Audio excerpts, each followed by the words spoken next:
ಮೊದಲನೇದಾಗಿ ಈ ಮಹಾವತಾರ್ ಫೌಂಡೇಶನ್ ವೇದಿಕೆಯ ನನ್ನ ನಂಟು ಬಹುಶಃ 1.5 ವರ್ಷದಿಂದ ಅದಕ್ಕಿಂತ ಜಾಸ್ತಿ ಅಂತ ಹೇಳ್ಬೋದು. ಸುಮಾರು 2 ವರ್ಷಗಳಿಂದ ನನಗೆ ಈ ವೇದಿಕೆಯ ಜೊತೆಗೆ ನಂಟು ಬೆಳೆದಿದೆ. ಹಾಗಾಗಿ ಈ ವೇದಿಕೆಗೆ ಹೃತ್ಪೂರ್ವಕವಾಗಿ ಮೊಟ್ಟ ಮೊದಲಿಗೆ ಒಂದು ನಮಸ್ಕಾರವನ್ನು ತಿಳಿಸುತ್ತಾ, ಈ ವೇದಿಕೆಯಲ್ಲಿ ಈ ಸಮಯದಲ್ಲಿ ಯಾರೆಲ್ಲ ಸತ್ಸಂಗದಲ್ಲಿ ಭಾಗವಹಿಸುವುದಕ್ಕೆ ಜಾಯ್ನ್ ಆಗಿದ್ದೀರಲ್ಲ, ನಿಮ್ಮೆಲ್ಲರಿಗೂ ವಿಶಾಲಾಕ್ಷಿಯ ನಮಸ್ಕಾರಗಳನ್ನ ತಿಳಿಸುತ್ತಾ, ಸ್ನೇಹಿತರೆ, ಏನಪ್ಪಾ ಅಂತಂದ್ರೆ ಪ್ರಯಾಣ ಅಂತ ಬಂದಾಗ ಈ ಭೂಮಂಡಲದ ಪ್ರಯಾಣ ಕೂಡ ಒಂದಿದೆ ಅನ್ನೋದು ನಮ್ಮ ಅರಿವಿಗೆ ಬರುತ್ತೆ ಅಲ್ವಾ. ನಾವೆಲ್ಲ ಪ್ರಯಾಣಿಕರು, ಈ ಭೂಮಂಡಲದ ಪ್ರಯಾಣಿಕರು ನಾವೆಲ್ಲ. ಈ ಪ್ರಯಾಣದಲ್ಲಿ ಇನ್ನೂ ಹಲವಾರು ಪ್ರಯಾಣಗಳಿದೆ. ಹಲವಾರು ಜರ್ನಿ ಇದೆ. ಸಾಮಾಜಿಕ ಜರ್ನಿ ಇದೆ, ಭಾವನಾತ್ಮಕ ಜರ್ನಿ ಇದೆ, ಕಲ್ಪನಾತ್ಮಕ ಜರ್ನಿ ಇದೆ, ಪ್ರಾಪಂಚಿಕ ಜರ್ನಿ ಇದೆ, ಆಧ್ಯಾತ್ಮಿಕ ಪ್ರಯಾಣ ಇದೆ. ಓಕೆನಾ? ಇಲ್ಲಿವರೆಗೆ ನಾವು ಎಲ್ಲದರ ಅನುಭವ ತಗೊಂಡಿದ್ದೀವಿ. ಈ ಆಧ್ಯಾತ್ಮಿಕ ಜೀವನ ಪಯಣ ಅಂತ ಬಂದಾಗ ಇದು ಅರಿವಿಗೆ ಸಂಬಂಧಪಟ್ಟದ್ದು ಅನ್ನೋದು ನಮ್ಮೆಲ್ಲರಿಗೂ ಗೊತ್ತು. ಜಾಗೃತಿ, ಎಲ್ಲಿ ಜಾಗೃತಿ ಮೂಡುತ್ತೋ ಅಲ್ಲಿಂದನೇ ಆಧ್ಯಾತ್ಮಿಕ ಪ್ರಯಾಣ ಅನ್ನೋದು ಆರಂಭ ಆಗುತ್ತೆ. ಓಕೆನಾ? ಸೊ ಈಗಾಗ್ಲೇ ಅಂತಹ ಅರಿವನ್ನ, ಒಂದು ಜಾಗೃತಿಯ ಅರಿವನ್ನ ಮೂಡಿಸುವಂತಹ ಕೆಲಸನ ಈ ಮಹಾವತಾರ್ ಫೌಂಡೇಶನ್ ವೇದಿಕೆ ಮಾಡ್ತಾ ಇದೆ. ಓಕೆನಾ? ಸೊ ಸಿಂಪಲ್ ಆಗಿ ತಿಳ್ಕೊಳ್ಳೋಣ ಸ್ನೇಹಿತರೆ, ಏನಿದು ಆಧ್ಯಾತ್ಮಿಕ ಜೀವನ ಪಯಣ ಏನಿರ್ಬೋದು? ಆಧ್ಯಾತ್ಮಿಕತೆ ಅಂದ್ರೇನು ಸಿಂಪಲ್ ಆಗಿ ತಿಳ್ಕೊಳ್ಳೋಣ. ಮೊದಲನೇದಾಗಿ ಯಾವುದನ್ನ ಮಾಡ್ಬೇಕು, ಯಾವುದನ್ನ ಮಾಡಬಾರ್ದು ಅನ್ನೋದನ್ನ ತಿಳ್ಕೋಬೇಕು. ಮೊದಲನೇದಾಗಿ ಸರಿಯಾದದ್ದನ್ನ ಮಾಡ್ತಾ ಇರ್ಬೇಕು, ಸರಿಯಲ್ಲದನ್ನ ಮಾಡ್ತಾ ಇರಬಾರ್ದು. ಯಾವುದು ನಮ್ಮ ಜೀವನಕ್ಕೆ ಅಗತ್ಯ ಇದೆಯೋ, ನಮ್ಮ ಆತ್ಮನಿಗೆ ಅಗತ್ಯ ಇದೆಯೋ, ನಮ್ಮ ಮನಸ್ಸಿಗೆ ಬುದ್ಧಿಗೆ ಅಗತ್ಯ ಇದೆಯೋ ಅದನ್ನ ಮಾಡ್ತಾ ಇರೋದು. ಯಾವುದು ನಮ್ಮ ಮನಸ್ಸಿನ, ಆತ್ಮದ, ಬುದ್ಧಿಯ ಚೈತನ್ಯವನ್ನ ಕಡಿಮೆ ಮಾಡುತ್ತೋ ಅಂತದನ್ನ ಬಿಟ್ಬಿಡೋದು. ಅಂದ್ರೆ ಸರಿಯಾದದ್ದನ್ನ ಮಾಡೋದು. ಯಾವುದನ್ನ ಮಾಡ್ಬೇಕು ಅದನ್ನ ಅಷ್ಟೇ ಮಾಡೋದು, ಯಾವುದನ್ನ ಮಾಡ್ಬಾರ್ದಲ್ಲ ಅದನ್ನ ಮಾಡ್ಲೇಬಾರ್ದು. ಹಾಗಾದ್ರೆ ಮಾಡ್ಬೇಕಾಗಿರೋದೇನು? ಸತ್ಕಾರ್ಯಗಳನ್ನ, ಸತ್ಕರ್ಮಗಳನ್ನ. ಅದು ಹೇಗಾಗುತ್ತೆ, ಯಾವುದರಿಂದ ಆಗುತ್ತೆ ಅಂತ ಬಂದಾಗ ನಮ್ಮ ಮಾತಿಂದ ಇರ್ಬೋದು, ನಮ್ಮ ಕೃತಿಗಳಿಂದ ಇರ್ಬೋದು, ನಾವು ಮಾಡ್ತಕ್ಕಂತಹ ಕೆಲಸಗಳಿಂದ ಇರ್ಬೋದು, ಸೇವಾ ಕಾರ್ಯಗಳಿಂದ ಇರ್ಬೋದು. ಅಷ್ಟೇ ಯಾಕೆ ನಮ್ಮ ಆಲೋಚನಾ ರೀತಿಯಿಂದ, ಯೋಚನೆಯಿಂದ ಕೂಡ ನಾವು ನಮ್ಮ ಸತ್ಕಾರ್ಯಗಳನ್ನ, ಒಳ್ಳೇದನ್ನ ಮಾಡ್ತಾ ಇರ್ಬೋದು ಸ್ನೇಹಿತರು. ಇವೆಲ್ಲ ಕೂಡ ಈ ಆಧ್ಯಾತ್ಮಿಕತೆ ಅಂಶಗಳೇ. ಇನ್ನೊಬ್ಬರ ಮನಸ್ಸಿಗೆ ನೋವನ್ನ ಮಾಡದೇ ಇರುವುದು ಕೂಡ ಆಧ್ಯಾತ್ಮಿಕತೆಯ ಒಂದು ಭಾಗ. ಇದು ನಮ್ಮ ಪ್ರಯಾಣದಲ್ಲಿ ಬರುತ್ತೆ. ಯಾರ ಮನಸ್ಸಿಗೂ ನೋವನ್ನ ಉಂಟು ಮಾಡದೆ ತನ್ನ ಪಾಡಿಗೆ ತಾನಿರ್ತಾ ಲೋಕಹಿತಕ್ಕಾಗಿ ಚಿಂತನೆ ಮಾಡ್ತಾ ಇರೋರೆ ಆಧ್ಯಾತ್ಮಿಕ ಜೀವಿಗಳು. ಯಾರಿಗೂ ಕೂಡ ಹಿಂಸೆ ಮಾಡೋದು ಬೇಡ. ದೈಹಿಕವಾಗಿ ಆಗ್ಲಿ, ಮಾನಸಿಕವಾಗಿ ಆಗ್ಲಿ, ಯಾವುದು ಕೂಡ ಬೇಡ. ಜೊತೆಗೆ ವೈಚಾರಿಕವಾಗಿ ಕೂಡ ಆಲೋಚನಾ ಒಂದು ರೀತಿಯಲ್ಲೂ ಕೂಡ ಯಾರಿಗೂ ಕೆಟ್ಟದ್ದನ್ನ ಬಯಸದೇ ಇರೋದು. ಅಷ್ಟು ಸೂಕ್ಷ್ಮ ಇದೆ ಆಧ್ಯಾತ್ಮ ಅಂದ್ರೆ, ಅಷ್ಟು ಸೂಕ್ಷ್ಮ. ಹಾಗಾಗಿ ಸ್ನೇಹಿತರೆ, ಎಲ್ಲಿಂದ ಆರಂಭ ಆಗುತ್ತೆ ಆಧ್ಯಾತ್ಮ ಅಂತಂದ್ರೆ ನಮ್ಮಿಂದಾನೆ, ನಮ್ಮ ಒಳಗಿಂದ ಆರಂಭ ಆಗುತ್ತೆ. ನಾವು ಪ್ರಾಪಂಚಿಕತೆಯಲ್ಲಿ ಹಲವಾರು ಏರಿಳಿತ ನೋಡ್ತಾ ಬಂದಿರ್ತೀವಿ. ಏನಪ್ಪಾ ಜೀವನನೇ ಬೇಸರ ಅನಿಸ್ತಾ ಇದೆ, ಮನಸ್ಸು ತುಂಬಾ ಅಶಾಂತ ಸ್ಥಿತಿಯಲ್ಲಿದೆ, ಇದಕ್ಕೆಲ್ಲ ಏನ್ ಮಾಡ್ಬೇಕು, ಹೀಗೆ ಪ್ರಶ್ನೆ ಬಂದು ನಿಂತಾಗ ನಮ್ಮ ಅರಿವಿಗೆ ಬರೋದು ಕೊನೆಯ ಒಂದು ಪರಿಹಾರ ಯಾವ್ದಪ್ಪ ಅಂದ್ರೆ ಆಧ್ಯಾತ್ಮ. ಇಲ್ಲಿವರೆಗೆ ಅದೇನಾಗಿತ್ತಪ್ಪ ಅಂತಂದ್ರೆ, ಸುಮಾರು ಇಲ್ಲಿವರೆಗೆ ಒಂದು 20-30 ವರ್ಷದ ಹಿಂದೆ ಏನಾಗಿತ್ತು, ಇರ್ಲಿ ಬಿಡಪ್ಪ ವಯಸ್ಸಾದ್ಮೇಲೆ ಆಧ್ಯಾತ್ಮಿಕತೆ ಅಂತ ಇತ್ತು. ಬಟ್ ಇವಾಗ ಹಾಗಿಲ್ಲ. ಎಲ್ಲಿಂದ ಸ್ಟಾರ್ಟ್ ಆಗ್ಬೇಕು ಆಧ್ಯಾತ್ಮಿಕತೆ? ಬುದ್ಧಿಮಟ್ಟ ಯಾವಾಗ ಬೆಳೆಯುತ್ತೋ ಆಗಿಂದಾನೇ ಆರಂಭ. ಅಂದ್ರೆ ಬಾಲ್ಯಾವಸ್ಥೆಯಿಂದನೇ ಆಧ್ಯಾತ್ಮ ಅನ್ನೋದು ಆರಂಭ ಆಗ್ಬೇಕು. ಅದಕ್ಕೆ ಬುದ್ಧ ಅಷ್ಟಾಂಗ ಮಾರ್ಗಗಳನ್ನ ಹೇಳಿದ್ದು. ಅಲ್ಲೇ ಆಧ್ಯಾತ್ಮಿಕತೆ ಇದೆ. ಸರಿಯಾದ ಅಂತ ಹೇಳಿದ್ದಾರೆ. ಸರಿಯಾದ ದೃಕ್ಪಥ, ಸರಿಯಾದ ಮಾತು, ಸರಿಯಾದ ಜೀವನ ಶೈಲಿ. ನೋಡಿ 8 ಅಂಶಗಳನ್ನ ಕೊಟ್ಟಿದಾರಲ್ಲ, ಅವೆಲ್ಲವೂ ಕೂಡ ಆಧ್ಯಾತ್ಮಿಕ ಪಯಣದ ಅಂಶಗಳೇ. ಎಲ್ಲವೂ ಕೂಡ ಸರಿಯಾದ ರೀತಿಯಲ್ಲಿ ಇರ್ಬೇಕು. ಒಂದು ಚಿಕ್ಕ ಮಿಸ್ಟೇಕ್ ನಮ್ಮಿಂದ ಆಗ್ತಾ ಇದೆ ಅಂತಂದ್ರೆ, ಇದು ನನ್ನಿಂದ ಮಿಸ್ಟೇಕ್ ಆಗ್ತಾ ಇದೆ, ಇದನ್ನ ಸರಿ ಮಾಡ್ಕೋಬೇಕು ಅಂತ ಯಾವಾಗ ಗೊತ್ತಿರಲ್ಲ, ಅದು ಸ್ಪಿರಿಚುಯಾಲಿಟಿ ಒಂದು ಅಂಶ. ಅದಕ್ಕೆ ಹಲವು ನಮ್ಮೊಳಗಿರೋ ಶಕ್ತಿ ನಮಗೆ ಗೊತ್ತಾಗ್ಬೇಕು ಅಂದ್ರೆ ಅಲ್ಲಿ ಸಂಘರ್ಷ ಬೇಕು ಅಂತ ಹೇಳ್ತಾರೆ. ಅದನ್ನ ಮುಟ್ಟೋಕ್ಕಾಗಲ್ಲ, ಅದನ್ನ ಹಿಡಿಯಕ್ಕಾಗಲ್ಲ. ಆದ್ರೆ ಹೇಗೆ? ಒಂದು ವಚನದ ಮೂಲಕ ಹೇಳ್ತಾರೆ ಅಲಂಪ್ರಭುಗಳು. ಏನು ಅಂತಂದ್ರೆ, ಕಲ್ಲೊಳಗನ ಕಿಚ್ಚು ಉರಿಯಬಲ್ಲುದೆ, ಬೀಜದೊಳಗನ ವೃಕ್ಷ ಉಲಿಯಬಲ್ಲುದೆ, ತೋರಲಿಲ್ಲಾಗಿ ಬೀರಲಿಲ್ಲಾಗಿರೆಯು ಗುಹೇಶ್ವರನಿಂದ ನಿಲ್ಲುವ ಅನುಭಾವಿಸುಕಿ ಬಲ್ಲ ಅಂತ ಹೇಳ್ತಾರೆ. ಹೇಗೆ ಕಲ್ಲೊಳಗನ ಕಿಚ್ಚು ಉರಿಯಬಲ್ಲುದೆ. ಈಗ ಸೂರ್ಯಕಾಂತ್ ಅಂದ್ರೆ ಚಕಮಕಿ ಕಲ್ಲಂತ ನೀವೆಲ್ಲ ಅವಾಗಿನ ಹಿರಿಯರಿಗೆ ಗೊತ್ತು. ಈಗ ಕಲ್ಲನ್ನು ಉಜ್ಜಿದಾಗ ಬೆಂಕಿ ಬರ್ತಾ ಇತ್ತು ಅಲ್ವಾ? ಅದರಲ್ಲಿ ಬೆಂಕಿ ಇದೆ, ಆ ಕಲ್ಲಿನಲ್ಲಿ ಬೆಂಕಿ ಇದೆ, ಆದ್ರೆ ಅದು ನಮಗ್ ಕಣ್ಣಿಗೆ ಕಾಣಿಸ್ತಾ ಇಲ್ಲ. ಹಾಗೆ ಅದು ಕಾಣಿಸ್ಬೇಕು ಅಂದ್ರೆ ಏನ್ ಮಾಡ್ಬೇಕು? ಸಂಘರ್ಷ ಆಗ್ಬೇಕು. ಒಂದು ಕಲ್ಲನ್ನ ಒಂದು ಕಲ್ಲಿಗೆ ಸಂಘರ್ಷ ಆದಾಗ ಅಲ್ಲಿ ಬೆಂಕಿ ಹೊತ್ಕೊಳ್ಳುತ್ತೆ, ಆಗ ಅದು ಉರಿಯುತ್ತೆ ಅಲ್ವಾ? ಇನ್ನೊಂದು ಉದಾಹರಣೆ ಹೇಳ್ತಾರೆ, ಎರಡು ಕಲ್ಲುಗಳು ಘರ್ಷಣೆಗೊಳಗಾದಾಗ ಅಲ್ಲಿ ಬೆಂಕಿ ಹೊತ್ಕೊಳ್ಳುತ್ತೆ. ನೆಕ್ಸ್ಟ್ ಶಾಂತವಾದಂತಹ ಒಂದು ಸರೋವರ ಇದೆ ಅನ್ಕೊಳ್ಳಿ, ಒಂದು ನದಿ ಇದೆ ಅನ್ಕೊಳ್ಳಿ. ನದಿ ಹತ್ರ ನೀವು ಹೋದಾಗ ನಿಮ್ಮ ಪ್ರತಿಬಿಂಬ ಅಲ್ಲಿ ಕಾಣಿಸುತ್ತೆ, ಓಕೆನಾ? ನಿಮ್ಮ ಪ್ರತಿಬಿಂಬ ಅಲ್ಲಿ ಕಾಣಿಸುತ್ತೆ, ಆದ್ರೆ ಅದನ್ನ ನಿಮ್ಮಿಂದ ಮುಟ್ಟಕ್ಕಾಗತ್ತಾ? ಅರೆ ನನ್ನ ಪ್ರತಿಬಿಂಬ ಅಂತ ನೀವು ಮುಟ್ಟಿದ್ರೆ ಅದು ಸ್ಪರ್ಶರಹಿತ, ಅದು ಚಿತ್ರಣ ಮಾತ್ರ ಅಷ್ಟೇ ಅಲ್ವಾ? ಹಾಗಾಗಿ ನಮ್ಮೊಳಗಿರ್ತಕ್ಕಂತಹ ಆತ್ಮನ ಇರುವಿಕೆ ನಮ್ಮ ಅರಿವಿಗೆ ಬರ್ಬೇಕು ಅಂತಂದ್ರೆ ಈ ಜೀವನ ಸಂಘರ್ಷದ ಜೊತೆಗೆ ಆಧ್ಯಾತ್ಮಿಕ ಪ್ರಯಾಣ ಅನ್ನೋದು ಬೇಕು. ಬಹುಶಃ ಈ ಸಂಘರ್ಷಕ್ಕೆನೆ ಆಧ್ಯಾತ್ಮಿಕ ಪ್ರಯಾಣ ಅಂತ ಹೇಳ್ತಾರೆ. ನೋಡಿ, ಇಲ್ಲಿ ನಮ್ಗೆ ಹಲವಾರು ಕಷ್ಟಗಳು ಬರುತ್ತೆ, ಕೆಲವು ಬಾರಿ ಅವಮಾನಗಳಾಗುತ್ತೆ, ಆಗ ಒಳಗಡೆ ಒಂದು ಸಂಘರ್ಷ ನಡೆಯುತ್ತೆ.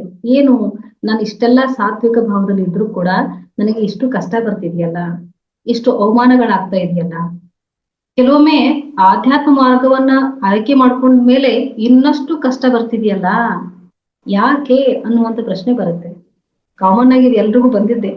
ಅರೆ ಧ್ಯಾನ ಮಾಡೋಕ್ಕಿಂತ ಮುಂಚೆನೆ ಆರಾಮಾಗಿದ್ದೆ, ಏನಪ್ಪಾ ಸುಮ್ನೆ ಕಷ್ಟಗಳು ಜಾಸ್ತಿ ಆಯ್ತು. ನೋ ಮಾಸ್ಟರ್ಸ್, ಏನಪ್ಪಾ ಅಂದ್ರೆ ಕಷ್ಟಗಳು ಮೊದಲು ಇತ್ತು, ಆದ್ರೆ ಅದ್ ನಮ್ಗೆ ಅರಿವಿಗೆ ಇರ್ಲಿಲ್ಲ, ಅರಿವಿಗೆ ಬಂದಿರ್ಲಿಲ್ಲ. ಅದು ಇವಾಗ ಅರಿವಿಗೆ ಬರ್ತಾ ಇದೆ, ಎಷ್ಟರ ಮಟ್ಟಿಗೆ ಕಷ್ಟಗಳಿದೆ ಅಂತಕ್ಕಂಥದ್ದು, ಯಾವ ಯಾವ ರೀತಿನಲ್ಲಿ ಕಷ್ಟಗಳಿದೆ ಅಂದ್ರೆ ನಮಗೆ ಜಾಗೃತ ಸ್ಥಿತಿ ಅನ್ನೋದು ಲಭ್ಯ ಆಗಿದೆ. ಫ್ರೆಂಡ್ಸ್, ಈ ಭೂಮಂಡಲದ ಪಯಣದಲ್ಲಿ ನಾವು ಆಧ್ಯಾತ್ಮಿಕ ಪಯಣವನ್ನ ಶುರು ಮಾಡಿದಾಗ ಹಲವಾರು ಅನುಭವಗಳನ್ನ ಪಡಿತೀವಿ. ಹೇಗೆ ಸಂಘರ್ಷಕ್ಕೆ ಒಳಗಾದಾಗ ಆ ಬೆಂಕಿಯ ಒಂದು ಇರುವಿಕೆ ನಮ್ಗೆ ಗೊತ್ತಾಗುತ್ತೋ, ಆ ರೀತಿ ಜೀವನ ಒಂದು ಸಂಘರ್ಷಕ್ಕೆ ಇಳಿದಾಗ ನಮ್ಮಲ್ಲಿರ್ತಕ್ಕಂಥ ಚೈತನ್ಯದ ಅರಿವು ನಮ್ಗೆ ಮೂಡುತ್ತೆ. ಅದೇ ನಿಜವಾದ ಜೀವನ.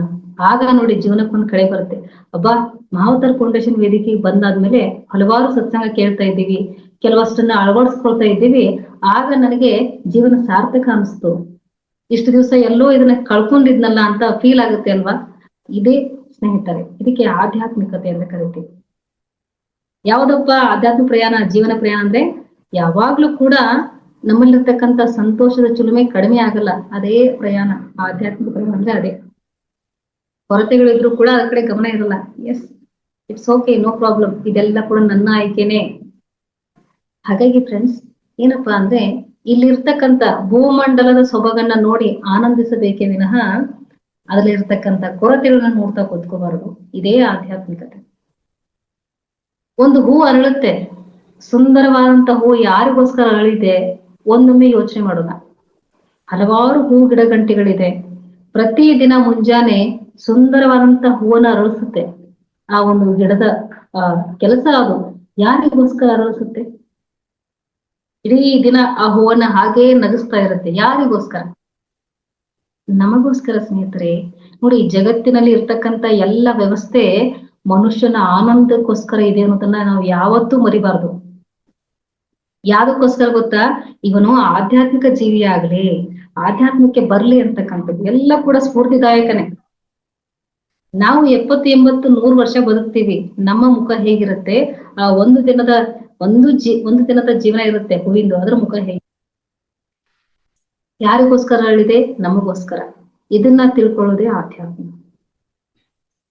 ಹೂವಿನ ಸುಗಂಧ ಸುವಾಸನೆ ಯಾರಿಗೆ? ಪರ ಉಪಕಾರಿ. ನೋಡಿ, ನಮ್ಮ ಎದೆಯಲ್ಲಿ ಇರ್ತಕ್ಕಂತಹ ನೋವನ್ನ ಕಡಿಮೆ ಮಾಡಿ ಒಂದು ಕ್ಷಣಕ್ಕಾದ್ರೂ ಸಂತೋಷವನ್ನ ಕೊಡುತ್ತೆ ಅದು.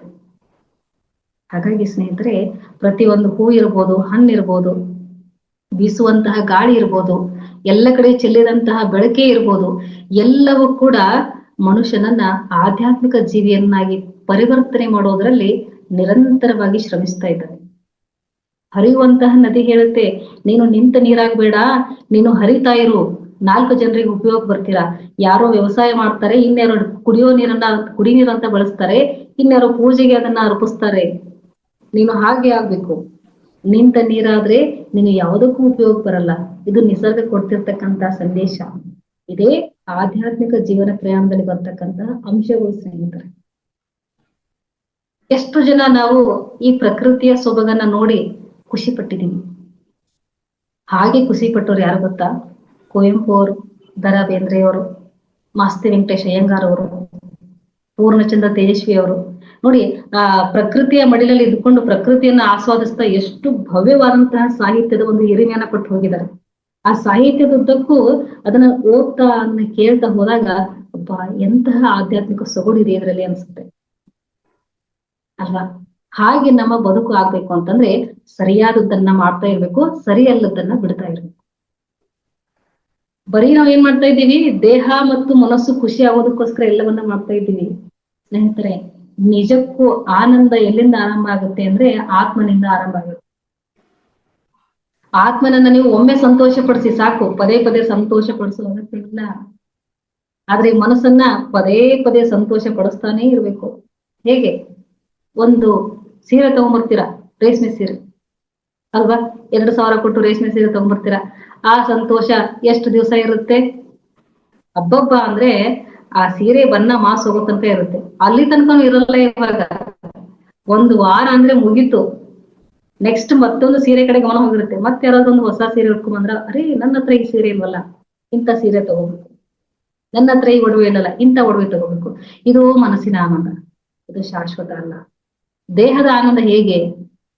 ಯಾವ್ದಾದ್ರು ಒಂದು ರುಚಿಕರವಾದ ತಿಂಡಿಯನ್ನ ತಿಂತೀರಾ, ಎಷ್ಟು ಹೊತ್ತಿರುತ್ತೆ ಆ ರುಚಿ? ರಾತ್ರಿ ಹೊತ್ತಿಗೆ ಮತ್ತೆ ಹಸಿವಾಗಿರುತ್ತೆ, ಮತ್ತೊಂದು ರುಚಿಯನ್ನ ಕೇಳುತ್ತೆ. ಇದು ದೇಹದ ಸಂತೋಷ. ಇನ್ನು ಆತ್ಮನ ಸಂತೋಷ ಹೇಗ್ ಗೊತ್ತಾ? ಈ ಸತ್ಸಂಗ ಕೇಳ್ತಿರಲ್ವಾ, ಇಡೀ ರಾತ್ರಿ ಎಲ್ಲ ಕೂಡ ಆನಂದವಾಗಿ ಇರ್ತೀರ. ನೆಕ್ಸ್ಟ್ ಡೇ ಮಾರ್ನಿಂಗ್ ಇಂದ ಸಾಯಂಕಾಲ ತನಕ ಆನಂದ ಹಾಗೇ ಇರುತ್ತೆ. ಇನ್ನೂ ಆಳವಾಗಿ ಅಧ್ಯಯನಕ್ಕೊಳಗಾದವರು ಕೂಡ ಹೇಗಿರ್ತಾರೆ ಅಂತಂದ್ರೆ, ಅವರು ಇಡೀ ತಿಂಗಳು ಪೂರ್ತಿ ಇದೇ ಆನಂದದಲ್ಲಿ ಕಳೀತಾರೆ. ಇದು ಆಧ್ಯಾತ್ಮಿಕತೆಯ ಪ್ರಯಾಣ ಅಂದ್ರೆ ಸ್ನೇಹಿತರೆ. ನಾವೆಲ್ಲರೂ ಕೂಡ ಈ ಪ್ರಯಾಣದಲ್ಲಿ ಇದ್ದೀವಿ. ಸ್ವಲ್ಪ ಏರಿಳಿತಗಳ ಆಗ್ತಾ ಇರುತ್ತೆ. ಆ ಏರಿಳಿತಗಳನ್ನ ಸೂಕ್ಷ್ಮವಾಗಿ ಗ್ರಹಿಸ್ತಾ ಹೋಗ್ಬೇಕು. ಮೇಡಮ್ ಹೇಳಿದ್ರು ಫಸ್ಟ್ಗೆ, ಮಹಾವತಾರ್ ಗುರುಜಿ ಅವರಿಗೆ ನನ್ನ ವಂದನೆಗಳು ಅಂತ. ಸಾಧಾರಣವಾದ ಮಾತು ಅದು, ಆತ್ಮನಿಂದ ಬಂದಂತಹ ಮಾತು. ಮಹಾವತಾರ್ ಬಾಬಾಜಿ ಅವರಿಗೆ ನನ್ನ ವಂದನೆಗಳು ಅಂತಂದ್ರೆ ಅವರು ದೇಹದಿಂದ ಹೇಳಿಲ್ಲ, ಮನಸ್ಸಿಂದ ಹೇಳಿಲ್ಲ, ಆತ್ಮನಿಂದ ಹೇಳಿಲ್ಲ. ಅದೇ ಆ ಪ್ರಯಾಣದ ಒಂದು ಅಂಶ. ಮಹಾವತಾರ್ ಬಾಬಾಜಿ ಅಂತಂದ್ರೆ ಅದು ಒಂದು ಶಕ್ತಿ, ಅದು ಒಂದು ಬೆಳಕು. ಆ ಬೆಳಕಿಗೆ ಮತ್ತೊಂದು ಬೆಳಕು ಧನ್ಯತಾ ಭಾವವನ್ನು ತೋರಿಸ್ತಾ ಇದೆ ಅಂತಂದ್ರೆ ಅದು ಪ್ರಯಾಣದಲ್ಲಿ ಇದೆ ಅಂತ ಅರ್ಥ. ಸಾಧಾರಣ ಪ್ರಪಂಚಿಕ ಹೀಗತಾನೆ ಮಹಾವತಾರ್ ಬಾಬಾಜಿ ಅವರಿಗೆ ನನ್ನ ವಂದನೆಗಳು, ನನಗೆಲ್ಲಾ ಒಳ್ಳೇದನ್ನ ಮಾಡ್ಲಿ, ನನಗೆಲ್ಲವನ್ನ ಒಳ್ಳೇದನ್ನ ಕೊಡ್ಲಿ. ಇದು ಪ್ರಾಪಂಚಿಕ ಒಂದು ವಂದನೆ. ಆಧ್ಯಾತ್ಮಿಕ ಪ್ರಯಾಣದ ವಂದನೆಗಳು ಈ ತರ ಇರುತ್ತೆ. ಫ್ರೆಂಡ್ಸ್, ನಾವು ಇಲ್ಲಿ ತನಕ ಎಲ್ಲಾ ವಿಷಯ ತಿಳ್ಕೊಂಡಿದ್ದೀವಿ. 1, 2, ಸಾವಿರಾರು ವಿಷಯಗಳು. ಹೇಗಪ್ಪ ಜ್ಞಾನ ಅಂತಂದ್ರೆ ಸಾಗರದಲ್ಲಿ ಬೆರಳನ್ನ ಅದ್ದಿದಷ್ಟು ಅಂತ ಆಧ್ಯಾತ್ಮ ಹೇಳ. ಸಾಗರದಲ್ಲಿ ಬೆರಳನ್ನ ಅದ್ದಿದಷ್ಟು. ಇನ್ನು 1000 ಜನ್ಮ ತಗೊಂಡು ಬಂದ್ರು ಕೂಡ ಜ್ಞಾನ ಸಂಪೂರ್ಣ ಆಯ್ತು ಅನ್ನುವಂತಹ ಮಾತೇ ಇಲ್ಲ ಸ್ನೇಹಿತರೆ, ಅಲ್ವಾ? ಹಾಗಾಗಿ ನಾವು ಅದನ್ನ ತಗೊಳ್ತಾನೆ ಇರ್ಬೇಕು. ಈಗ ವಿಚಾರಗಳಿಗೆ, ಮನಸ್ಸಿನ ಒಂದು ಸ್ಥಿತಿಗೆ ಹಲವಾರು ಉದಾಹರಣೆ ಕೊಡ್ತೀವಿ ನಾವು. ಆ ನದಿಯಲ್ಲಿ ಇರ್ತಕ್ಕಂತಹ ನೀರು, ವಿಚಾರಗಳಂದ್ರೆ ನದಿಯಲ್ಲಿರುವಂತಹ ನೀರು, ಅದು ಬತ್ತೋದೇ ಇಲ್ಲ. ನಾನು ಹೇಳ್ತೀನಿ, ಜ್ಞಾನ ಅಂತಂದ್ರೆ ಆ ಗಂಗಾ ನದಿಯಲ್ಲಿ ಹರಿತಾ ಇರ್ತಕ್ಕಂತಹ ಗಂಗೆಯ ಪ್ರವಾಹ ಅಂತ ನಾನು ಹೇಳ್ತೀನಿ. ಅದನ್ನ ನಿಲ್ಲೋದೆಲ್ಲ ಹಾಗೆ ಬರ್ತಾನೆ ಇರುತ್ತೆ. ಅದನ್ನ ತಗೊಳ್ತಾನೆ ಇರ್ಬೇಕು. ಯಾವಾಗ ನಾವು ಜ್ಞಾನದ ಪ್ರವಾಹದ ಹಿಂದೆ ಹೋಗ್ತೀವೋ ಆಗ ವಿಚಾರದ ಪ್ರವಾಹ ನಮಗೆ ಗಮನಕ್ಕೆ ಬರಲ್ಲ. ಇದೇ ಆಧ್ಯಾತ್ಮ ಸ್ನೇಹಿತರೆ. ಹಾಗಾಗಿ ಈ ಒಂದು ಪ್ರಯಾಣ, ಭೂಮಂಡಲದ ಪ್ರಯಾಣದಲ್ಲಿ ಆಧ್ಯಾತ್ಮಿಕ ಪ್ರಯಾಣ ಅನ್ನೋದು ಬಹಳಷ್ಟು ಪ್ರಾಮುಖ್ಯತೆಯನ್ನ ಪಡ್ಕೊಂಡಿತ್ತು. ಎಷ್ಟೋ ಜನ ಸಂಸಾರದಲ್ಲಿಯೇ ನಿರ್ವಾಣವನ್ನು ಹೊಂದಿದ್ದಾರೆ. ಸಾಧಕರು, ಲಾಹಿರು ಮಹಾಶಯರು ಇರ್ಬೋದು, ಆ ಒಂದು ಪರಂಪರೆಯಲ್ಲಿ ನೋಡ್ತಾ ಬಂದಂತಹ ಎಷ್ಟೋ ಮಹಾಶಯರು ಇರ್ಬೋದು, ಆನಂದಮಯಿ ಮಾವರು ಇರ್ಬೋದು. ನೋಡಿ, ಅವರೆಲ್ಲ ಸಂಸಾರದಲ್ಲಿ ನಿರ್ವಾಣ ಹೊಂದಿದ್ರು. ಶಾರದಾ ಮಾತೆಯವರು, ರಾಮಕೃಷ್ಣ ಹೇಗಿತ್ತಪ್ಪ ಅವರ ಪ್ರಯಾಣ? ಆಧ್ಯಾತ್ಮ ಪ್ರಯಾಣ ಹೇಗಿತ್ತು? ಬಹಳ ಸುಖಪ್ರದವಾಗಿತ್ತಾ? ಇಲ್ಲ, ಬಹಳಷ್ಟು ಕಷ್ಟದಾಯಕವಾಗಿತ್ತು. ಶಾರದಾದೇವಿ ಜೀವನ ಗಂಗಾ ಅಂತ ಒಂದು ಬುಕ್ ಇದೆ ಸ್ನೇಹಿತರೆ. ಸಾಧ್ಯ ಆಯ್ತು ಅಂತಂದ್ರೆ ಎಲ್ಲರೂ ಅದನ್ನ ಖರೀದಿ ಮಾಡಿ ಓದಿ. ಎಷ್ಟು ಅದ್ಭುತವಾಗಿದೆ. ಆಧ್ಯಾತ್ಮಿಕ ಜೀವನ ಪಯಣ ಅಂದ್ರೆ ಹೇಗಿರುತ್ತೆ ಅನ್ನೋದನ್ನ ಆ ಬುಕ್ಕಿನ ತಿಳ್ಕೋಬಹುದು. ರಾಮಕೃಷ್ಣರು ದೇಹ ತ್ಯಾಗ ಮಾಡಿದ ನಂತರ ಆ ತಾಯಿಗೆ ಬಹಳಷ್ಟು ಕಷ್ಟ ಬರುತ್ತೆ, ಶಾರದಾ ಮಾತೆಯವರಿಗೆ. ಅವ್ರನ್ನ ದಕ್ಷಿಣೇಶ್ವರದಿಂದ ಹೊರಗಡೆ ಹಾಕ್ಬಿಡ್ತಾರೆ. ಬಹಳಷ್ಟು ಕಷ್ಟದ ಜೀವನ ಮಾಡ್ತಾ ಇರ್ತಾರೆ. ಆದ್ರೆ ಗಂಡ ಹೇಳಿದಂತಹ ಒಂದು ಸಂದೇಶ ಇರುತ್ತೆ, ಯಾವಾಗ್ಲೂ ಕೂಡ ಎಂತಹ ಸಮಯ ಬಂದ್ರು ಕೂಡ ಆಧ್ಯಾತ್ಮಿಕತೆಯಿಂದ ವಿಮುಖ ಆಗ್ಬೇಡ ಅಂತ ಹೇಳಿರ್ತಾರೆ. ಅವರ ರೂಢಿ ಹೇಗಿರುತ್ತೆ ಅಂದ್ರೆ, ಬೆಳಗಿನ 3 ಗಂಟೆಗೆ ಎದ್ದು ಗಂಗಾ ನದಿಯಲ್ಲಿ ತಣ್ಣೀರು ಸ್ನಾನ ಮಾಡಿ ಬಂದು ಕೂತು 3 ಗಂಟೆಗಳ ಕಾಲ ಧ್ಯಾನ ಮಾಡ್ತಾ ಇದ್ರು. ಅದು ಮುಗಿದ ಮೇಲೆ ಪೂಜಾದಿಗಳನ್ನ ಮುಗಿಸ್ಕೊಂಡು ಬಂದಂತಹ ಎಲ್ಲ ಭಕ್ತಾದಿಗಳಿಗೆ ಅನ್ನ ಸಂತರ್ಪಣೆಗೆ ಅನ್ನ ರೆಡಿ ಮಾಡ್ತಾ ಇದ್ರು. ಇದು ಶಾರದಾ ಮಾತೆಯವರ ಇಡೀ ದಿನದ ಒಂದು ದಿನಚರಿ. ಎಲ್ಲೂ ಕೂಡ ಸಮಯವನ್ನ ವ್ಯರ್ಥ ಮಾಡ್ತಿರ್ಲಿಲ್ಲ. ಕರುಣಾಮಯಿ, ಸಹನಾಮೂರ್ತಿ. ಒಂದೊಮ್ಮೆ ಏನಾಗುತ್ತೆ, ರಾತ್ರಿ 12 ಗಂಟೆ ಆಗಿರುತ್ತೆ, ದಿನಸಿ ಎಲ್ಲ ಖಾಲಿ ಆಗಿರುತ್ತೆ, ತರಕಾರಿ ಕೂಡ ಇರಲ್ಲ. ಪರಮಹಂಸರೇ ರಾಮಕೃಷ್ಣ ಹೇಳ್ತಾರೆ, ಇಲ್ಲ ಭಕ್ತರು ಬಂದಿದ್ದಾರೆ, ಅವ್ರಿಗೆ ಊಟದ ವ್ಯವಸ್ಥೆಯನ್ನ ಮಾಡು ಅಂತ ಹೇಳ್ತಾರೆ.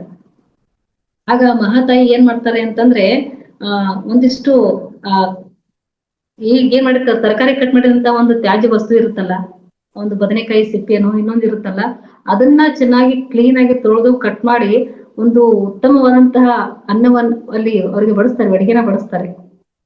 ಅದು ಭಕ್ತಿ ಅಂದ್ರೆ, ಅದು ಆಧ್ಯಾತ್ಮ ಅಂದ್ರೆ. ಸೊ ಹೀಗಿರ್ಬೇಕಾದ್ರೆ ಅವರು ಗಂಡ ದೇಹ ತ್ಯಾಗ ಮಾಡಿದ ನಂತರ ಅವ್ರನ್ನ ಹೊರಗಡೆ ಹಾಕ್ತಾರೆ. ಆಗಿನ ಒಂದು ಸ್ಥಿತಿ ಹೇಗಿತ್ತಪ್ಪ ಅಂದ್ರೆ, ಬ್ರಾಹ್ಮಣ ಸ್ತ್ರೀಯರು ಗಂಡನನ್ನ ಕಳೆದುಕೊಂಡ್ರೆ ವಿಧವೆಯರಿಗೆ ತುಂಬಾ ಕಷ್ಟ ಇತ್ತು. ಅವ್ರನ್ನ ಸಮಾಜದಿಂದಾನೇ ಹೊರಗಡೆ ಇಡ್ತಾ ಇದ್ರು. ಎಲ್ಲೂ ಯಾವ ಶುಭ ಕಾರ್ಯಗಳಲ್ಲೂ ಅವ್ರು ಕರೀತಾ ಇರ್ಲಿಲ್ಲ. ಬಹಳ ಬೇಸರ ಆಗುತ್ತೆ ಶಾರದಾ ಮಾತೆಯವ್ರಿಗೆ.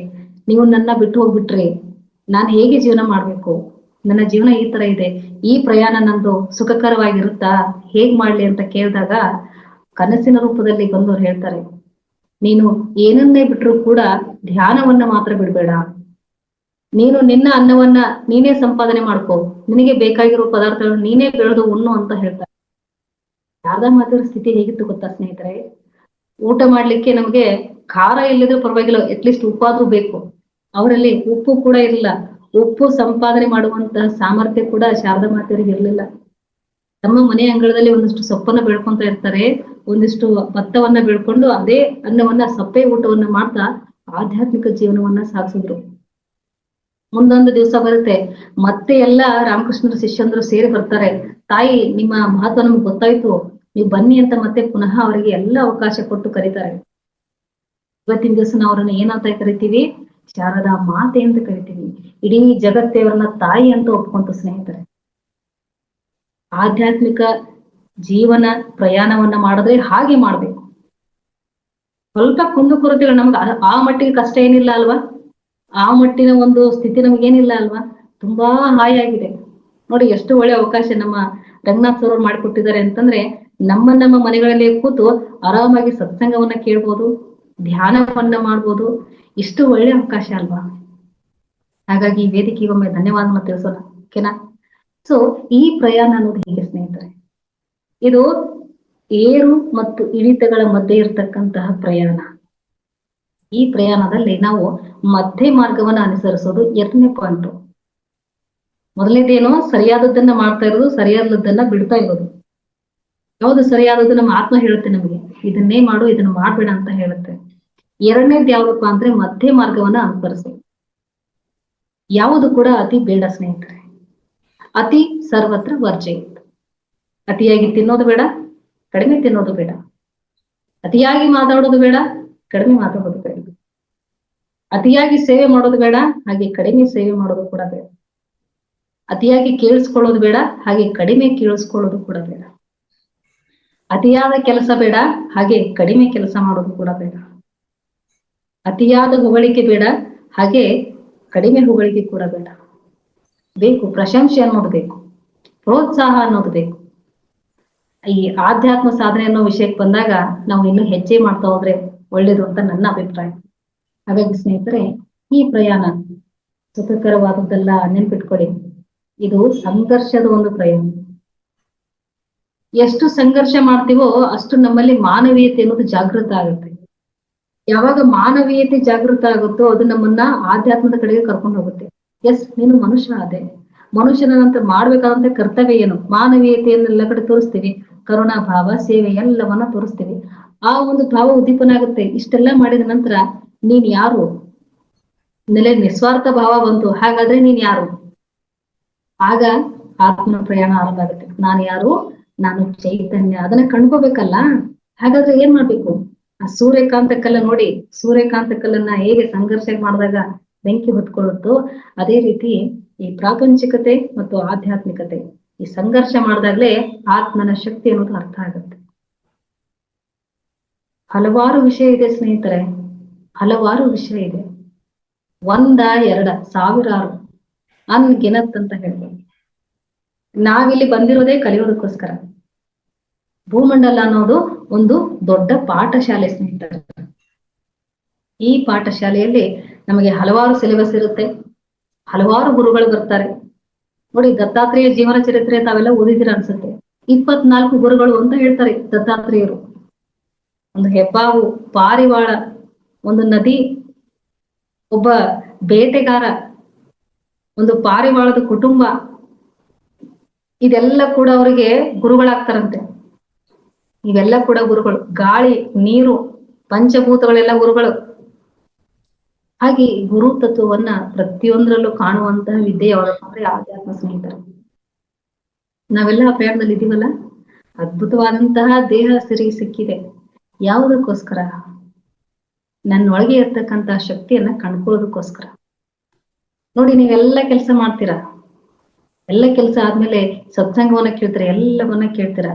ಕೇಳಿ ಆದ್ಮೇಲೆ ಒಂದು ಒಳಗಡೆ ಒಂದು ಪ್ರಶ್ನೆ ಉಟ್ಕೊಳ್ಳುತ್ತೆ, ನಾನು ಯಾವುದಕ್ಕೋಸ್ಕರ ಬಂದಿದ್ದೀನಿ? ನನ್ನ ಕೆಲಸ ಏನು? ಏನ್ ಕೆಲಸ? ನಾನು ಸಾಂಸಾರಿಕವಾಗಿ ಎಲ್ಲ ಜವಾಬ್ದಾರಿ ನಿಭಾಯಿಸಿದ್ದೀನಿ, ಎಲ್ಲ ಮಕ್ಕಳು, ಮರಿ ಮೊಮ್ಮಕ್ಕಳು ಎಲ್ಲರೂ ಸೆಟ್ಲ್ ಆಗಿದ್ದಾರೆ. ಆದ್ರೂ ಏನೋ ಒಂದು ಪ್ರಶ್ನೆ ಕಾಡ್ತಾ ಇದೆಯಲ್ಲ, ಏನೋ ಮಾಡ್ಬೇಕಾಗಿದೆ. ಏನ್ ಮಾಡ್ಬೇಕಾಗಿದೆ? ಅವತಾರ್ ಫೌಂಡೇಶನ್ ವೇದಿಕೆಯಿಂದ ಹಲವಾರು ಕಡೆ ಧ್ಯಾನ ಯಜ್ಞ ನಡೀತಾ ಇದೆ, ಅಟೆಂಡ್ ಮಾಡ್ತಾ ಇದ್ದೀನಿ. ಮತ್ತೆ ಪ್ರಶ್ನೆ ಕಾಡ್ತಾ ಇದ್ದೀನಿ, ನಾನು ಏನೋ ಮಾಡ್ಬೇಕಾಗಿದೆ. ಏನ್ ಮಾಡ್ಬೇಕಾಗಿದೆ? ಜೀವನದ ಸಾರ್ಥಕತೆಯನ್ನ ಕಂಡ್ಕೋಬೇಕಾಗಿದೆ, ಶಕ್ತಿಯನ್ನ ಕಂಡ್ಕೋಬೇಕಾಗಿದೆ, ಶಕ್ತಿಯನ್ನ ಹಂಚಬೇಕಾಗಿದೆ, ತಿಳಿದಂತದ್ದನ್ನ 4 ಜನರಿಗೆ ಹೇಳ್ಬೇಕಾಗಿದೆ. ಒಳ್ಳೇದನ್ನ ಹಂಚಬೇಕು ಸ್ನೇಹಿತರೆ, ಅದು ಒಳ್ಳೇದನ್ನೇ ಮಾಡುತ್ತೆ. ನಾವೇನ್ ಕೊಡ್ತೀವಲ್ಲ ಅದನ್ನೇ ಪುನಃ ಪಡಿತಾ ಇರ್ತೀವಿ. ಹಾಗಾಗಿ ಒಳ್ಳೇದನ್ನ ಹಂಚೋಣ. ನೋಡಿ, ಸಂಕ್ರಮಣ ಮುಗೀತಲ್ವಾ ಮೊನ್ನೆ. ಒಳ್ಳೇದನ್ನ, ಸಿಹಿಯನ್ನ ತಿನ್ನೋಣ, ಸಿಹಿಯನ್ನೇ ಮಾತಾಡೋಣ. ಪ್ರತಿ ಹಬ್ಬ ಕೂಡ ನಮ್ಗೆ ಅದೇ ಸಂದೇಶ ಕೊಡ್ತಾ ಇದೆ. ಆ ನಿಟ್ಟಿನಲ್ಲಿ ನೋಡ್ತಾ ಹೋದಾಗ ಈ ಪ್ರಯಾಣ ಅನ್ನೋದು ತುಂಬಾ ಹ್ಯಾಪಿನೆಸ್ ಅಂತ ಹೇಳ್ಬೋದು. ಇದು ತುಂಬಾ ಸಂತೋಷದಾಯಕವಾಗಿದೆ. ಆದ್ರೆ ಯಾವಾಗ ಇದು ನಮ್ಗೆ ಕಷ್ಟ ಅನ್ಸುತ್ತೆ ಅಂದ್ರೆ ಸ್ವಲ್ಪ ಇಂಬ್ಯಾಲೆನ್ಸ್ ಆಗುತ್ತೆ. ಅವ್ರು ಈ ತರ ಮಾತಾಡ್ತಾ ಇದ್ದಾರೆ, ಅವ್ರು ಈ ತರ ಮಾತಾಡ್ತಾ ಇದ್ದಾರೆ, ಹೇಗೋ ಏನೋ, ಇಂಥವೆಲ್ಲ ಬೇಡ ಸ್ನೇಹಿತರೆ. ಹಮ್ಸಬ್ ಭಗವಾನ್ ಹೇ ಅಂತ ಪತ್ರಿಜಿ ಗುರುಗಳು ಯಾವಾಗ್ಲೂ ಹೇಳ್ತಾ ಇದ್ರು. ನಾವೆಲ್ಲ ದೇವರು. ದೇವರು ಹೇಗಿರುತ್ತೆ? ಚಿಂತೆ ಮಾಡುತ್ತಾ? ಕಷ್ಟ ಬಂತು ಅಂತ ತಲೆ ಮೇಲೆ ಕೈ ಹೊತ್ಕೊಂಡು ಕುತ್ಕೊಳ್ಳುತ್ತಾ? ಇಲ್ಲ, ಯಾವಾಗ್ಲೂ ಕೂಡ ಸ್ಥಿರವಾಗಿರುತ್ತೆ. ತನ್ನ ಪ್ರಯತ್ನವನ್ನ ತಾನು ಮಾಡ್ತಾ ಇರುತ್ತೆ. ದೈವತ್ವದ ಸಿರಿಯನ್ನೇ ಹೊತ್ತು ಬಂದಂತಹ ಕೃಷ್ಣ ಏನ್ ಹೇಳಿದ್ರು ಜಗತ್ತಿಗೆ? ದ್ರೌಪದಿ ಹೇಳ್ತಾ ಇದ್ರು, ನಿನ್ಗೆ ವಿಶೇಷವಾದ ಶಕ್ತಿ ಇದೆ ಕೃಷ್ಣ, ನಿನಗೆ ಭವಿಷ್ಯತ್ತು ಕಾಣಿಸುತ್ತೆ, ಭೂತಕಾಲದ ಎಲ್ಲ ನಿಂಗೆ ನೆನಪು, ಭವಿಷ್ಯತ್ ನಿನಗೆ ಕಾಣಿಸುತ್ತೆ, ನೀನು ದೇವರು ಅಂತ ಹೇಳಿದ್ರು.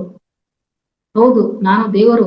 ದೇವರು ನನಗೆ ಒಂದು ಒಳ್ಳೆ ಶಕ್ತಿಯನ್ನ ಕೊಟ್ಟಿದ್ದಾನೆ, ಅದು ಎಲ್ಲರಿಗೂ ಇದೆ. ಆದ್ರೆ ನಾನು ಅದನ್ನು ಉಪಯೋಗಿಸ್ಕೊಂಡಿದ್ದಕ್ಕೆ ಈ ತರ ಆಗಿದ್ದೀನಿ ಅಂತ ಕೃಷ್ಣ ಹೇಳ್ತಾನೆ. ಆಗ ಆ ಒಂದು ಶಕ್ತಿ ಏನು ಅಂತ ಕೇಳಿದಾಗ, ಪ್ರಯತ್ನ ಮಾಡುವಂತ ಶಕ್ತಿಯನ್ನ ಕೊಟ್ಟಿದ್ದಾನೆ ದೇವ್ರು ನನಗೆ. ಪ್ರಯತ್ನಿಸುವಂತ ಶಕ್ತಿ ಎಲ್ಲರಲ್ಲೂ ಇದೆ, ನಾನು ಅದನ್ನು ಉಪಯೋಗಿಸ್ಕೊಂಡಿದ್ದೀನಿ, ನೀವು ಉಪಯೋಗಿಸಿಲ್ಲ. ನೋಡಿ ಎಷ್ಟು ಸುಂದರವಾಗಿದೆ. ಸಾಧಾರಣ ಗೊಲ್ಲ, ದನ ಕಾಯುವಂತವನು ಅಂತ ಎಲ್ಲ ಬಯಸ್ಕೊಂತ ಇದ್ದ ಕೃಷ್ಣ 16,000 ಸ್ತ್ರೀಯರ ಜೊತೆಗೆ ರಾಸಲೀಲೆಯನ್ನ ಮಾಡ್ತಾನೆ, ನೃತ್ಯವನ್ನ ಮಾಡ್ತಾನೆ. ಆದ್ರೆ ಆಧ್ಯಾತ್ಮದ ಉತ್ತಮದ ಸ್ಥಿತಿಯಲ್ಲಿ ಇದ್ದಂತಹ ಚೇತನ ಅದು. 2 ವರ್ಷದ ಮಗು ಇದ್ದಾಗ್ಲೇನೆ ಸಾಂದೀಪ ಮುನಿ ಮಹರ್ಷಿಗಳ ಹತ್ರ ಕೂತು ಆತ್ಮಜ್ಞಾನವನ್ನು ಪಡ್ಕೊಂಡಂತಹ ಚೇತನ ಅದು. ಅವರ ಪ್ರಯಾಣ ಎಲ್ಲಿಂದ ಆರಂಭ ಆಯ್ತು? 2 ವರ್ಷದ ಮಗು ಇದ್ದಾಗ್ಲೇ ಆರಂಭ ಆಗಿತ್ತು. ನಾವೆಲ್ಲ ಆರಂಭ ಮಾಡಿದ್ವಿ ಸ್ನೇಹಿತರೆ, ಯಾರು ವರಿ ಮಾಡ್ಕೋಬೇಡಿ. ಮೇಡಮ್ ನಮ್ದು ತುಂಬಾ ಲೇಟ್ ಆಯ್ತಲ್ವಾ ಅಂತ ಯಾರು ವರಿ ಮಾಡ್ಕೋಬೇಡಿ. ಎಲ್ಲಿಂದ ಪ್ರಯಾಣ ಆರಂಭ ಆಗಿರುತ್ತೋ ರಿವರ್ಸ್ ಏಜ್, ಅಲ್ಲಿಂದ ಬಾಲ್ಯ ಆರಂಭ ಆಗುತ್ತೆ ಸ್ನೇಹಿತರೆ. ಅರೆ ಏನು ಸತ್ಸಂಗ ಕೇಳಿದಾಗೆಲ್ಲ ಒಂದ್ ರೀತಿ ಹುಮ್ಮಸ್ ಬರುತ್ತೆ, ಮಕ್ಕಳ ತರ ಆಗಿದ್ದೀವಿ. ಹೌದು, ಆತ್ಮ ಮಗುನೇ ಸ್ನೇಹಿತರೆ. ದೇಹಕ್ಕೆ ಎಷ್ಟೇ ವಯಸ್ಸಾಗಿರ್ಬೋದು, ದೇಹ ಲೆಕ್ಕ ತಗೊಳಕ್ ಹೋಗ್ಬೇಡಿ. ಸ್ವಲ್ಪ ಇದು ಡ್ಯಾಮೇಜ್ ಆಗ್ತಾ ಇದೆ ಅಂತಂದಾಗ ಏನ್ ಮಾಡುತ್ತೆ ದೇಹ, ಆತ್ಮ ಸ್ವಲ್ಪ ಡ್ಯಾಮೇಜ್ ಆಗಿದೆ, ಬೇರೆ ತಗೊಳ್ಳೋಣ ಚಾಯ್ಸ್ ಅಂತ ಬೇರೆ ತಗೊಳುತ್ತೆ ಅಷ್ಟೇ, ಬಿಟ್ರೆ ಬೇರೆ ಏನೂ ಆಗಲ್ಲ. ಇದೇ ಅಧ್ಯಾತ್ಮ. ಇಲ್ಲಿ ಹೆಚ್ಚು ಇದೆ ಸ್ನೇಹಿತರೆ, ಕಡಿಮೆನೂ ಇದೆ. ಭೂಮಂಡಲ ಅಂತಂದ್ರೆ ಒಂದೇ ಜನ ಇರಲ್ಲ, ಒಂದೇ ತರ ಜನ ಇರಲ್ಲ. ಸಾವಿರಾರು ರೀತಿಯ ಜನರಿದ್ದಾರೆ, ಸಾವಿರಾರು ರೀತಿಯ ಮನಸ್ಥಿತಿಗಳಿದೆ, ಕೋಟ್ಯಾಂತರ ವ್ಯವಸ್ಥೆಗಳಿದೆ. ಆ ಎಲ್ಲಾ ವ್ಯವಸ್ಥೆಗಳಲ್ಲಿ ನಮಗೆ ಯಾವ್ದು ಬೇಕು ಅದನ್ನ ಆಯ್ಕೆ ಮಾಡ್ಕೋಬೇಕು, ಬದುಕಬೇಕು.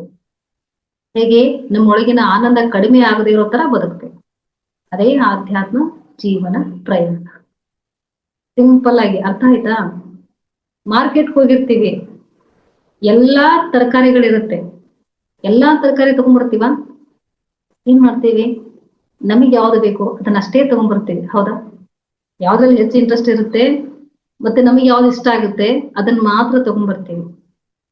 ಹಾಗೇನೆ ಈ ಭೂಮಂಡಲ ಅನ್ನುವಂತಹ ಒಂದು ಸಂತೆಯಲ್ಲಿ ನಮಗೆ ಯಾವ್ದು ಬೇಕು ಅದನ್ನ ಅಷ್ಟೇ ತಗೋಬೇಕು, ಯಾವುದು ಬೇಡ ಅದ್ರ ಕಡೆಗೆ ಗಮನ ಕೊಡಬಾರ್ದು, ಅಷ್ಟೇ ಬಿಟ್ರೆ ಅದನ್ನ ನಿಂದೆ ಮಾಡಬಾರ್ದು. ಅದು ನಮ್ಗೆ ಬೇಡ ಓಕೆ, ಬಟ್ ಅದ್ರ ಬಗ್ಗೆ ಕೆಟ್ಟ ಭಾವನೆ ಬೇಡ. ಅದು ಯಾವುದೇ ಇರ್ಲಿ, ನಾಟ್ ಓನ್ಲಿ ತರಕಾರಿ ವಿಷಯ ಅಷ್ಟೇ ಅಲ್ಲ, ಎಲ್ಲಾ ವ್ಯವಸ್ಥೆಗಳ ಉದ್ದೇಶ ಒಂದೇ ಸ್ನೇಹಿತರೆ. ನೋಡಿ, ಇವತ್ತಿನ ದಿವಸ ಈ ಭೂಮಿ ಮೇಲೆ ಸಾವಿರಾರು ಆಧ್ಯಾತ್ಮಿಕ ಸಂಸ್ಥೆಗಳು ಕೆಲಸ ಮಾಡ್ತಾ ಇದ್ದಾವೆ. ಎಲ್ಲರ ಉದ್ದೇಶ ಏನು? ಸುಮ್ನೆ ಒಂದ್ಸತಿ ಕಣ್ಣ ಆರಿಸಿ ನೋಡೋಣ, ಎಲ್ಲರ ಉದ್ದೇಶ ಏನು? ನಮ್ಮೊಳಗಿರ್ತಕ್ಕಂಥ ಬೆಳಕನ್ನ ತಿಳ್ಕೊಳ್ಳೋದು. ಸಿಂಪಲ್. ದಾರಿ ಬೇರೆ ಬೇರೆ ಇದೆ ಅಷ್ಟೇ, ಹೋಗುವಂತಹ ಗುರಿ ಎಲ್ಲಿದೆ? ಒಂದೇ ಕಡೆ. ಇಡೀ ಭೂಮಂಡಲವೆಲ್ಲ ಸಾವಿರಾರು ನದಿಗಳು ಹರಿತಾ ಇದ್ದಾವೆ. ಅವೆಲ್ಲ ಹೋಗಿ ಎಲ್ಲಿ ಸೇರುತ್ತೆ ಸ್ನೇಹಿತರೆ? ಸಾಗರವನ್ನೇ ಸೇರುತ್ತೆ ಅಲ್ವಾ? ಹಾಗಾಗಿ ನಮ್ಮ ಪ್ರಯಾಣ ಯಾವ ದಿಕ್ಕಿನಿಂದನಾದ್ರೂ ಇರ್ಲಿ, ನಿಧಾನವಾಗಿ ಆದ್ರೂ ಇರ್ಲಿ, ಸ್ಪೀಡ್ ಆಗಿ ಆದ್ರೂ ಇರ್ಲಿ, ನಾವು ಮುಟ್ಟೋದು ಒಂದೇ ಕಡೆಗೆನೆ, ಅದು ಆತ್ಮನ ಕಡೆಗೆ. ನಮ್ಮ ಪ್ರಯಾಣ ಹೊರಗೆ ಎಷ್ಟು ಮಾಡ್ತೀವೋ ಅಷ್ಟು ಒಳಗಡೆ ಪ್ರಯಾಣ ಕೂಡ ಮಾಡ್ಬೇಕು. ಹೊರಗಿನ ಪ್ರಯಾಣ ಬಹಳ ಸುಲಭ ಸ್ನೇಹಿತರೆ. ಏನಪ್ಪಾ ಅಂತಂದ್ರೆ, ರೇವತಿ ಮೇಡಮ್ ಒಂದು 20,000 30,000 ಕೊಟ್ರೆ ಫ್ಲೈಟ್ ಟಿಕೆಟ್ ಬುಕ್ ಮಾಡಿದ್ರೆ ಆರಾಮಾಗಿ ಝೀ ಅಂತ ಹೋಗ್ಬೋದು. ಅದು ಸ್ಪೀಡ್ ಪ್ರಯಾಣ. ಸೈಕಲ್ ಮೇಲೂ ಪ್ರಯಾಣ ಮಾಡ್ಬೋದು, ಟ್ರೈನ್ ನಲ್ಲೂ ಪ್ರಯಾಣ ಮಾಡ್ಬೋದು, ಹೊರಗಿನ ಪ್ರಯಾಣ ಇವೆಲ್ಲ. ಓಕೆನಾ? ಇವಾಗಂತೂ ಬಿಡಿ, ಬಸ್ ಫ್ರೀ ಆಗಿದೆ, ಎಲ್ಲಿ ಬೇಕಾದ್ರೂ ಹೋಗ್ಬೋದು, ಆರಾಮಾಗಿ ಹೋಗ್ಬೋದು. ಬಟ್ ಒಳಗಿನ ಪ್ರಯಾಣ ತುಂಬಾ ಕಷ್ಟ. ಸುಮ್ನೆ 1 ಗಂಟೆ ಹೊರಗಡೆ ಮಾರ್ಕೆಟ್ ಅಲ್ಲಿ ತಿರುಗಾಡ್ ಬಂದು ಧ್ಯಾನಕ್ಕೆ ಕುತ್ಕೋತೀನಿ ಅಂತ ಕುತ್ಕೊಳ್ಳಿ, ಆಗುತ್ತಾ? ಖಂಡಿತ ಆಗಲ್ಲ. ನಮ್ಮ ತಲೆನಲ್ಲಿ 1 ಗಂಟೆ ಪೂರ್ತಿ ಸಂತೆನೇ ಇರುತ್ತೆ. ಏನೋ ನಾವು ಹೊರಗಡೆ ತಿರುಗಾಡ್ ಬಂದಿರ್ತೀವಿ, ಆದ್ರೆ ಕೂತಾಗ್ಲೂ ಕೂಡ ಸಂತೆಯಲ್ಲೇ ಇರ್ತೀವಿ. ಅದಕ್ಕೆ ಹೇಳೋದು, ಜಗತ್ತಿನ ದೊಡ್ಡ ಕೆಲಸ ಯಾವುದು ಗೊತ್ತಾ? ಮನಸ್ಸಿನ ಪಾಡಿಗೆ ಬಿಟ್ಟು ನಮ್ಮ ಪಾಡಿಗೆ ನಾವು ಶಾಂತರಾಗಿರೋದು ಸ್ನೇಹಿತರೆ. ಅದಕ್ಕೆ ನಾವು ಅದಕ್ಕೆ ಸಾಕ್ಷಿ ಭಾವ ಅಂತಾನು ಕರಿತೀವಿ, ನನ್ನ ಜೊತೆಗೆ ನಾನು ಇರೋದು ಅಂತ ಕರಿತೀವಿ, ತಾದಾತ್ಮ್ಯತೆ ಅಂತ ಕರಿತೀವಿ, ಸಮಾಧಿ ಅಂತ ಕರಿತೀವಿ, ಶೂನ್ಯತೆ ಅಂತ ಕರಿತೀವಿ. ಇಷ್ಟೆಲ್ಲಾ ವಿಷಯಗಳಿದೆ. ಸುಮ್ನೆ ನೋಡ್ತಾ ಇರೋದು ಸ್ನೇಹಿತರೆ. 3ನೇ ಪಾಯಿಂಟ್ ಏನಪ್ಪಾ ಅಂದ್ರೆ, ಎಲ್ಲವನ್ನ ಸುಮ್ನೆ ನೋಡ್ತಾ ಇರೋದು, ಆಗ ಎಲ್ಲಾನು ಅರ್ಥ ಆಗುತ್ತೆ. ಪ್ರಶ್ನೆ ಬರ್ತಿದೆಯಾ, ನಮ್ಮ ಒಳಗಡೆ ಪ್ರಶ್ನೆ ಬರ್ತಿದ್ಯಾ, ಅದನ್ನ ಗಮನಿಸೋದಕ್ಕೆ ಶುರು ಮಾಡಿ. ಏನಿದೆ ಅದ್ರ ಹಿಂದೆ? ಕಾರಣ ಏನಿದೆ? ಏನು ಅದ್ರ ಹಿಂದೆ ಇರ್ತಕ್ಕಂಥ ಪ್ರಮುಖವಾದಂತಹ ಅಂಶ ಏನು? ಯಾವುದರಿಂದ ಹುಟ್ಕೊಂಡಿದೆ? ಅದನ್ನ ಸುಮ್ನೆ ನೋಡ್ತಾ ನೋಡ್ತಾ ಹೋದಾಗ ಅದರಿಂದ ಏನು ಇರಲ್ಲ ಸ್ನೇಹಿತರೆ. ಫಾರ್ ಎಕ್ಸಾಂಪಲ್, ಯಾರು ನಿಮ್ಗೆ ಟೀಕೆ ಮಾಡಿದರೆ ಅನ್ಕೊಳ್ಳಿ, yes you are stupid. Okay, ಅದನ್ನ ನೋಡ್ತಾ ಇರಿ, ನನಗೆ ಇವರು ಸ್ಟುಪಿಡ್ ಅಂತ ಹೇಳಿದ್ರು, ನಾನು ಸ್ಟುಪಿಡಾ? ಒಮ್ಮೆ ಯೋಚನೆ ಮಾಡ್ತಾ ಹೋಗಿ, ಸುಮ್ನೆ ನೋಡ್ತಾ ಹೋಗಿ, ಅವ್ರು ಅಂದಿದ್ದನ್ನ ನೋಡ್ತಾ ಹೋಗಿ. ಇಲ್ಲ, ನಾನು ಅಲ್ಲ, ನಾನು ಆ ರೀತಿನ ಅಲ್ಲ ನಾನು. ನೀನು ಮೂರ್ಖ ಅಂತ ಅವ್ರು ಹೇಳ್ತಾ ಇದ್ದಾರೆ, ನಾನು ಅದನ್ನ ಒಪ್ಕೊಂಡಾಗ ಮೂರ್ಖ ಆಗ್ತೀನಿ, ನೋಡಿದಾಗ ಮೂರ್ಖ ಆಗಲ್ಲ.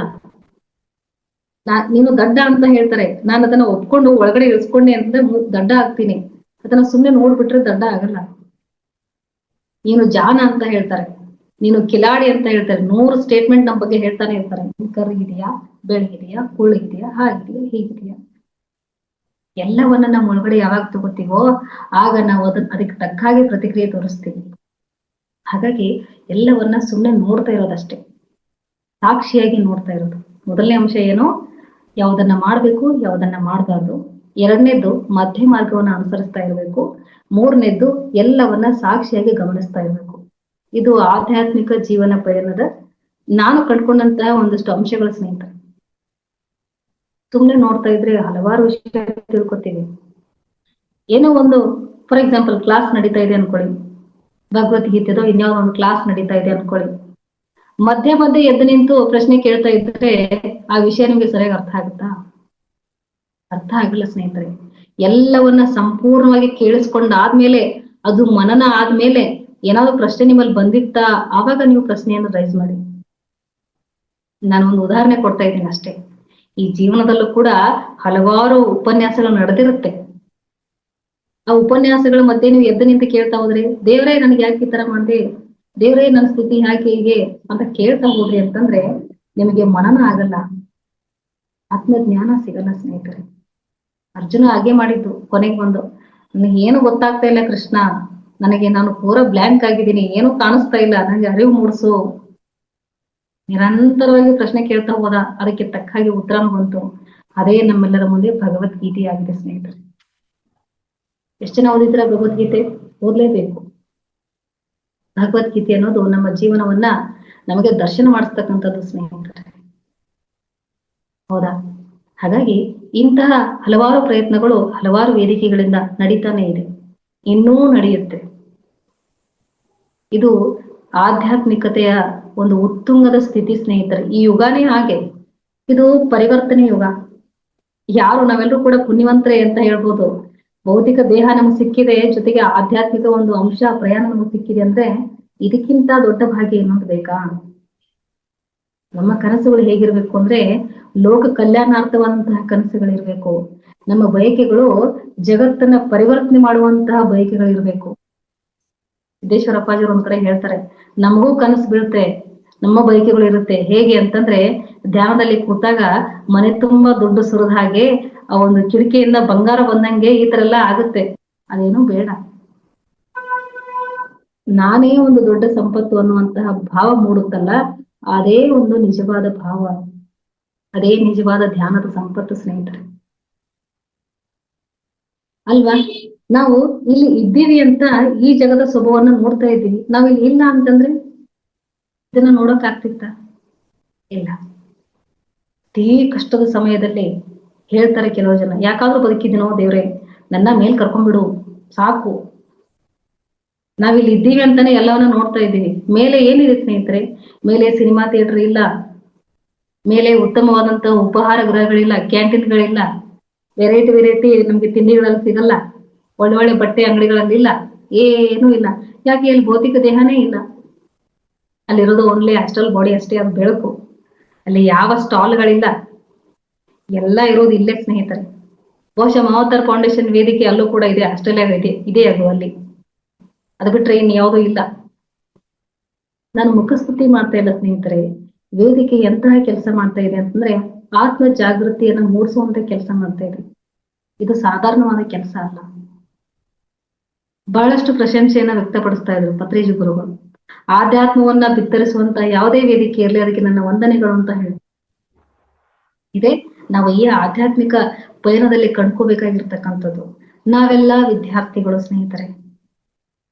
ಎಲ್ಲಿವರೆಗೆ ನಾವು ಪರಿಪೂರ್ಣತೆಯನ್ನ ಸಾಧಿಸೋದಿಲ್ವೋ ಅಲ್ಲಿವರೆಗೆ ನಾವೆಲ್ಲ ವಿದ್ಯಾರ್ಥಿಗಳೇ, ಆಧ್ಯಾತ್ಮಿಕ ವಿದ್ಯಾರ್ಥಿಗಳು. ಓಕೆನಾ? ಅರ್ಥ ಆಯ್ತಾ ಸ್ನೇಹಿತರೆ? ಇದು ಆಧ್ಯಾತ್ಮಿಕ ಪಯಣದ ಜೀವನ ಒಂದು ಪಯಣ. ತುಂಬಾ ಚೆನ್ನಾಗಿರುತ್ತೆ, ಹಾಗೇ ಜೀವಿಸ್ಬೇಕಷ್ಟೇ. ಇಲ್ದಿದ್ರೆ ಏನಾಗುತ್ತೆ? ನಾನು ಜೀವಂತವಾಗಿದ್ದೀನಲ್ಲ ಅಂತ ಬದುಕ್ಬೇಕಾಗತ್ತಷ್ಟೆ. ಏನೋ ತಿನ್ನೋದು, ಮಲಗೋದು, ಹೇಳೋದು, ಕೆಲಸ ಮಾಡೋದು, ಯಂತ್ರದ ತರ ಬದುಕು ಬೇಡ. ಓಕೆನಾ? ಜೀವನ ಅನ್ನೋದು ಬಹಳಷ್ಟು ಸುಂದರವಾಗಿರ್ತಕ್ಕಂಥದ್ದು ಸ್ನೇಹಿತರೆ. ನಾವು ಜೀವನವನ್ನ ಕಟ್ಕೊಳ್ಳೋದಕ್ಕೇನೆ ನೋಡ್ತಾ ಇದೀವಿ. ಆಲ್ರೆಡಿ ದೇವರೆಲ್ಲ ಕೊಟ್ಟಿದ್ದಾನೆ, ನಮ್ಗೆ ಜೀವನ ಕಟ್ಕೊಳ್ಳೋ ಅವಶ್ಯಕತೆ ಇಲ್ಲ.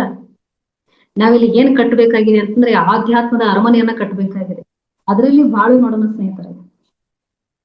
ಅದಕ್ಕೆ ಆಮ್ರಪಾಲಿ ಹೇಳಿದ್ಲು, ಬುದ್ಧನಿಂದ ಬೋಧನೆಯನ್ನ ಪಡೆದಂತಹ ಆಮ್ರಪಾಲಿ ಹೇಳಿದೇನಪ್ಪಾ ಅಂದ್ರೆ, ನನಗೆ ಅರಮನೆ ಬೇಡ, ನನಗೆ ಗುರುಮನೆ ಬೇಕು ಅಂತ ಕೇಳಿದ್ಲು. ಯಾಕೆ? ಅರಮನೆ ವಾಸವನ್ನ ಮಾಡಿದ್ಲು, ಅವಳಿಗೆ ಪ್ರಾಪಂಚಿಕ ಪ್ರಯಾಣ ಬೇಡವಾಗಿತ್ತು, ಅವಳಿಗೆ ಆಧ್ಯಾತ್ಮಿಕ ಪ್ರಯಾಣ ಬೇಕಾಗಿತ್ತು. ಆಗ ಅವಳಿಂದ ಬಂದಂತಹ ಮಾತೇನು? ನನಗೆ ಅರಮನೆ ಬೇಡ, ನನಗೆ ಗುರುಮನೆ ಬೇಕು ಅಂತ ಕೇಳಿದ್ರು. ಏನು ಗುರುಮನೆ ಅಂತಂದ್ರೆ ಕೈವಲ್ಯ ಪದ್ಧತಿ ಒಂದು ಮಾತು ಹೇಳುತ್ತೆ ಸ್ನೇಹಿತರೆ, ಶ್ರೀ ಗುರುವಿನ ವಚನ ಉಪದೇಶವನ್ನಾಲಿಸಿದಾಗಳಹುದು ನರರಿಗೆ ಮುಕುತಿ ಅಂತ ಹೇಳ.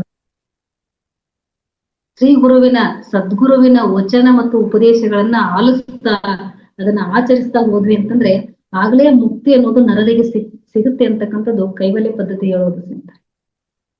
ಅದು ಕೂಡ ನಮ್ಮ ಜೀವನಕ್ಕೆ ಒಂದು ಮಾರ್ಗವನ್ನ ತೋರಿಸುತ್ತೆ. ಹಾಗಾಗಿ ಇಂತಹ ಒಂದು ಆಧ್ಯಾತ್ಮಿಕ ಜೀವನ ಪಯಣವನ್ನ ನಮಗೆ ಒದಗಿಸಿಕೊಟ್ಟಂತಹ ಎಲ್ಲಾ ಮಹಾಶಯರಿಗೆ, ಎಲ್ಲ ಗುರುಗಳಿಗೆ ಹೃತ್ಪೂರ್ವಕ ಧನ್ಯವಾದವನ್ನು ತಿಳಿಸುತ್ತಾ ಮತ್ತೊಮ್ಮೆ ಮಹಾವತಾರ್ ಫೌಂಡೇಶನ್ ವೇದಿಕೆಗೆ ವಿಶಾಲಾಕ್ಷಿಯ ಹೃತ್ಪೂರ್ವಕ ನಮನಗಳು, ಧನ್ಯವಾದಗಳು. ಹಾಗೆ ಆಲಿಸಿದಂತಹ ತಮ್ಮೆಲ್ಲ ಆತ್ಮಚೇತನಗಳಿಗೆ ಹೃತ್ಪೂರ್ವಕ ಧನ್ಯವಾದವನ್ನು ತಿಳಿಸುತ್ತಾ thank you masters, thank you madam.